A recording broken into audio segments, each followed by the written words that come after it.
Today I'm reading an excerpt from Chapter 8 of Mary's book, The Immunity Terrain and GcMaF. And this chapter 8, is actually GcMaF and cancer. Not only have I received hopeful and encouraging feedback from practitioners and people I speak with privately, I have also walked closely alongside many individuals with late stage metastatic cancer where oncology had no curative path to offer. Those who chose to work with terrain did so gently. Nothing happened all at once. Changes were slow, careful, and constantly adjusted based on how the body responded. Every person I supported had been placed under palliative care. I'm not claiming that every story ended in recovery. I remember every name, every face, and everything they taught me. I was present through the full emotional spectrum. The hope, the fear, the anger, the exhaustion, the quiet moments of surrender. Supporting people at that depth means you see everything, not just the clinical side. It also means you must deeply be aware of your own terrain, because holding that much emotion without care can break you. One of my most important coping tools was release. I remember standing beside a lagoon in Central America on a bright, peaceful day when I received news that a client I had grown deeply attached to had passed away. I walked barefoot onto a wooden dock and screamed until there was nothing left inside of me. This was my way of releasing fast.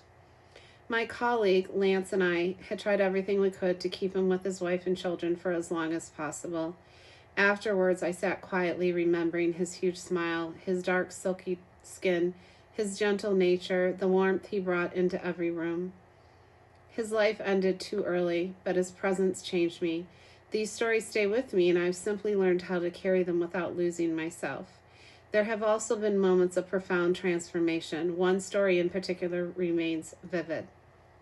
In 2018, while having lunch with a colleague at a clinic in Mexico, I stepped away to answer a call from an unfamiliar number in the United States.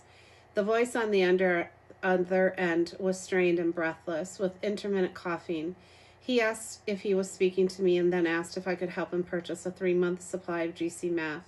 I explained that I did not sell the products. At that time, GcMaF was extremely difficult to access. He had found my name online and was clearly calling from desperation. His breathing became more labored and his coughing increased. I decided to close the conversation by requesting that he send me everything that he could. Medical records, scans, blood work, treatment history. Within an hour, the situation became painfully clear after receipt of the documentation.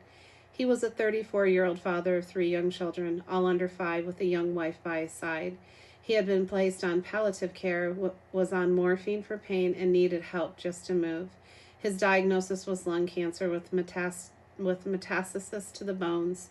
He had already undergone radiation and chemotherapy, which furthered the spinal damage from treatment.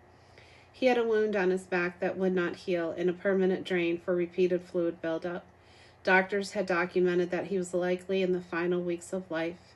He had not worked for months and planned to borrow money from his brother, believing his life insurance would repay it in the event of his death. As I explored his history more deeply, his terrain began to tell its story. His work involved laying difficult turf, a known carcinogenic exposure, and this had been part of his daily environment for years. 2 years earlier, he had lost his mother, a grief that deeply affected him and was never fully processed.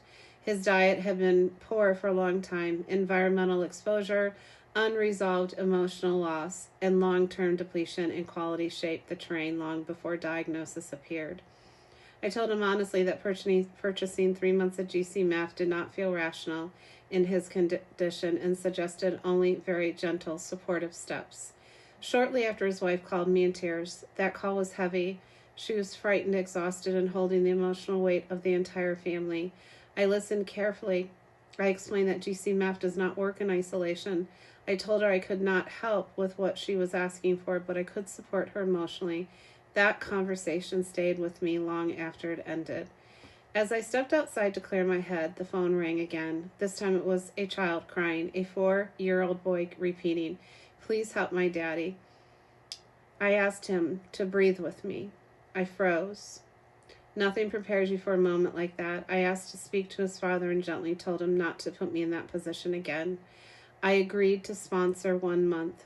His response changed me forever. With immense effort, he told me that if he bought 3 months, he would live to take every drop. The determination and passion in his voice made me share the details of where he could order. From that point on, I stayed closely involved. The support was constant. Telephone calls at all hours, messages filled with fear, hope, confusion, and exhaustion. I was there for the good days, the bad days, and the ugly ones. I supported him, but I also paid close attention to his wife.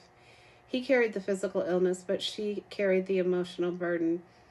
I watched her immune system weaken under the strain. I made sure she was supported too, nutritionally, emotionally, and physically, because if she collapsed, the entire structure around him would fall. Improvements were gentle. Nothing arrived suddenly. The first changes were emotional. His mood lifted slightly. He slept a little better. His breathing softened. By day 5, his lung drain was removed. By day 28, he was off morphine, walking short distances with a cane with his children. His protocol was adjusted again and again based on how his body responded. Palliative care was withdrawn. Blood work improved. Imaging changed. 19 months later, he entered remission. GcMaF formed only part of this protocol. What impressed me most was the determination, positivity, and hope from the beginning. We remain in contact. He became one of my greatest teachers. Cancer reshaped how the entire family understands health, responsibility, and resilience. They now live with awareness that they share with family and friends, intention and gratitude. Their lives are quieter, fuller, and deeply connected. This is one of my many teachers. These stories are not isolated cases. These stories encouraged me. And there is more to this chapter. And I have to say, when I read this, it really hit me too, because I work also with cancer patients. And a lot of the times, for whatever reason, the ones that I receive, GcMaF is really their last Hail Mary. And I love the heart of Mary because our hearts are very similar. Our passion is truly to help people. It's not about the money. I too have had to tell people regarding GcMaF that it doesn't seem right that they're purchasing it given what their situation looks like. However, I too have encountered people with that same determination. And what is so hard is, and Mary just expressed this so beautifully, what is so difficult is you do become very emotionally attached. She's very right about the caretaker. I myself was my husband's caretaker when he went through his cancer journey, and it was in 2018, and we could not access GcMaF either. Mary was a constant in my life at that time, helping as well as she could from as far away as she was. Thankfully, my husband is cancer-free, going on, it'll be 8 years now. Yes, 8 years this year. GcMaF is still part of his protocol. He does that as a preventative once a year, along with other things that we use. But I really encourage you to get her book because she has done a beautiful job and just speaks so eloquently and really knows how to express the emotion and just the raw honesty of what we see with cancer patients. This is just so beautifully written. It was a little bit hard today to get through that because it reminds you of patients that you have, and unfortunately the reality is not all of them do survive. The next chapter I'm going to be reading is GcMaF and diabetes in the next video.